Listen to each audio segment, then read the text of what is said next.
Aboru aboye. Get trained before you get initiated. All right. This is my mantra. It has always been my mantra. If you've got my book, The Fundamentals of OrisaLifestyle, I refer to it there as roots before wings. And you need roots that will establish you and give you firmness and strength and resilience before you start taking off and trying to see through walls and leap tall buildings in a single bound. Roots before wings. It's about taking a developmentally appropriate approach to your practice. It's about developing your personal priesthood before you start trying to create a professional priesthood, right? These are natural things. Putting the cart before the horse will never work. And so when you try to put a professional priesthood, your Shango initiation, your Obatala initiation, your Arshun initiation, your Ifa initiation, when you put that before any kind of a training, any kind of a personal development, any form of, making a contact with your own spiritual being, then you're doomed to fail. It's not going to work. It's not going to work. It might work for a week or a month or a year, but it's going to crash and it's going to crumble and everything is going to dissolve before your very eyes. Okay, this is not a doomsday report. This is what you see all around. You're watching it happen over and over and over and over with your peers and your contemporaries, and it has everything to do with the fact that people have no roots. People have no inner connection to their spiritual being. Everything is external, external, external. They're accumulating and accumulating and accumulating, but that accumulation is not being matched with any kind of development. All right. So let me talk about training. All right. What kind of training am I talking about? I'm talking about, on one level, external training. This is the obvious stuff. You need to know how to do certain prayers. You need to know how to throw obi and interpret it. You need to know how to make offerings of certain, of water, of gin, of palm oil, etc. Those are external things that you need to be able to do. Okay? The less obvious, but the more important, is the internal training. When I'm talking about training, I'm talking about training your mind. Okay? You have to be able to get very, very clear about who you are. Okay? Because you're not going to become me. You're not going to become Obatala. You're not going to become Oshun. It's not going to happen. You're going to become a better version of you. So you got to start off with you. Who am I? What are your natural gifts and talents? What do you bring to the table? What's yours to work with? That's clear. You got to get very clear about that first.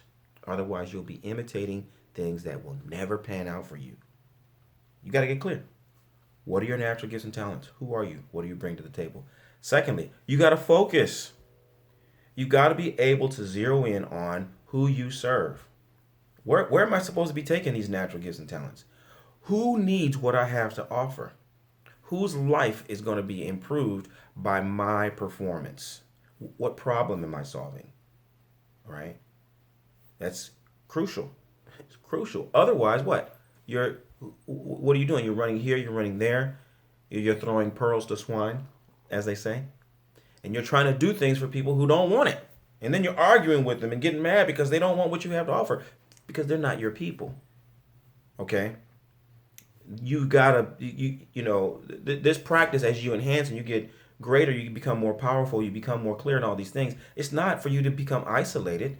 You got to show up more fully in people's lives, but it has to be the right people, and you got to know who the right people are. And you have to be able to identify them and talk to them and demonstrate in a very simple way, I'm here for you. Simple. When I'm talking about training, internal training, I'm talking about training your heart, training your emotions, training your sensibilities and your sensitivities to be compassionate, to be empathetic, right? You have to feel a certain way about your own life, about your own journey, about what it means to transform, what people experience when they become vulnerable, right? You're solving people's problems, you're addressing their needs. You've got to be empathetic and compassionate toward them in that moment. They don't need judgment from you. They don't need condemnation from you. They need to know that you're there with them, that you truly and sincerely care for them. You love them and you want the best for them. You got to be able to emanate that. That's training. It just doesn't happen naturally. Someone has to train you in that particular skill set. All right? And on and on and on. There are deeper and deeper levels of internal development that you've got to experience and enjoy and command at will in order to master your own personal priesthood, okay, which will allow you to function as a professional priest in a variety of capacities, okay? None of this has anything to do with beads, as you can tell. None of this has anything to do with pots. It has nothing to do with titles. Nothing. This has to do with performance. This has to do with how you show up. This has to do with you delivering a higher and higher level of service to the people whose lives that you're destined to serve. Okay? And your teachers, your mentors, your priests, your priestesses, if they are really working for you, if they are really helping you to become a practitioner of Orisha lifestyle, this is the way that they should be developing you up, right? Otherwise, let me tell you what else is happening. You're being set up to have the rug yanked from beneath you. Because what happens if you don't have this inside out development, if you're not in touch with your natural gifts and talents, if you're not in touch with your own empathetic heart core, if you don't have a deep rooted connection to your soul consciousness and your ancestral promise, the things that your forefathers and foremothers have passed down to you, and the only thing you have is what somebody gave you from Cuba or from West Africa, the minute that person or that group of people doesn't like you, then they're gonna say that you're not trained anyway. If the only thing you can do is what they showed you on the external level and they haven't developed you from the inside, they will always be able to hold that over your head and say, well, you don't say it quite the right way. You don't quite do it the right. You got to do a little shimmy when you throw that.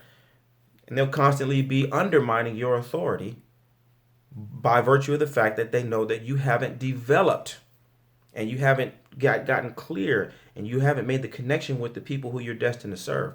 So they'll constantly be playing that game of cat and mouse with you. All right. So this is for your own sustainability of your practice over time.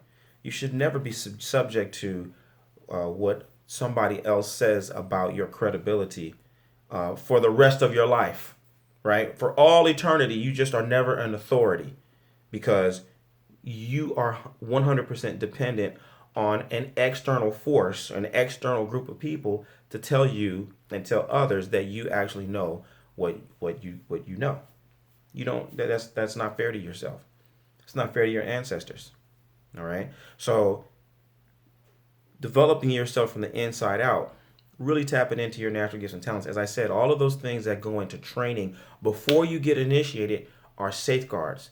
They're insulators. They're protections for you and your practice. So you're free. The goal of Orisha lifestyle is to facilitate spiritual freedom. If you're not getting free, what are you doing? Okay? What are you doing? You're consuming. You're a buyer. You're a customer. All right? So get trained before you get initiated, and that will free you from being a customer for the rest of your life. Aboru aboye. Aboshishe.